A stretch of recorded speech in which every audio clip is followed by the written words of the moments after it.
This is the new £11,500 Renault Sport Twingo 133 Cup. It's got 17-inch alloys, racy details and lower suspension than the bog standard Twingo, as well as 133 brake horsepower and a 0 to 62 time of 8.7 seconds. To test its credentials, I'm putting it against this. A Renault 5 GT Turbo. It might be old, but as a benchmark of proper French hot hatch talent, there aren't many cars that can beat it. It's 15 brake horsepower down on the newer Twingo, but it is as light as the Gallic Clove. The Twingo has to beat this. So, let's go. Now, I don't know about you, but I really wanted one of these when I was a kid. It's a great place to be. You know, the seating position is just fantastic. You're right under the steering wheel. You know, no power steering, so you've got fantastic feel. And we haven't got a lot of rear grip. I mean, have a look at that. Whoops, hello. Oh, fighting. Oh, there's a bit of graft going on. I tell you what, it's simple but great fun. Anyway, time for a lap time.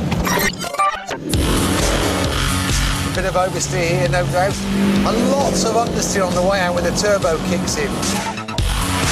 It's hard work to drive it, to be honest. And I've got to be careful not to brake a little bit too late, because of course there's no ABS. Plenty of power though from this engine. 17 years old, still going like a train. The Renault 5 GT Turbo crosses the line in 52.9 seconds. Beat that, Twingo. Here we go!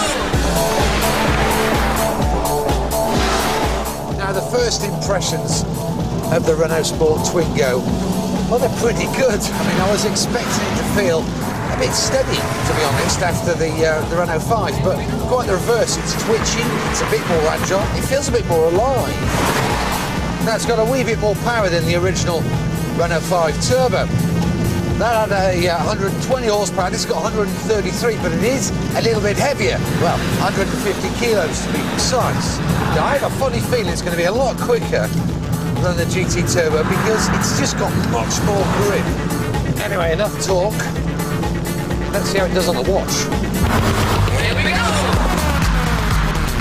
Good entry grip. A little bit of understeer on the way out, but nothing compared with the Renault 5. At the first checkpoint, the Twingo is only 0.8 of a second ahead.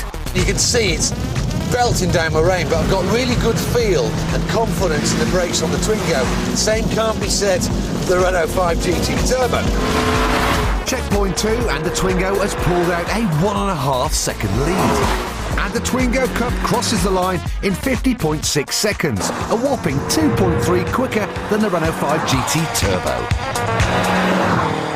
You know, that sounds like a massive gap, but JP did say that 5 was on some really weird, tall, old rubber. And if it had some more modern, sticky tyres, it would have come a lot closer to embarrassing that Twingo. Bottom line, dude, it's a GT Turbo. I'd absolutely love one of those cars. Scary thing is, though, to get a decent one, you're going to have to expect to pay roughly £3,000 for one. And when you stop for a moment, you think it is just a 20-year-old piece of French tin. But then, on the other hand, it's a whole lot cooler than just your average, obvious Golf GTI. Yeah, it does have its sort of Gallic charms. Yeah. Anyway, that's it for this part. Here's what's coming up after the break.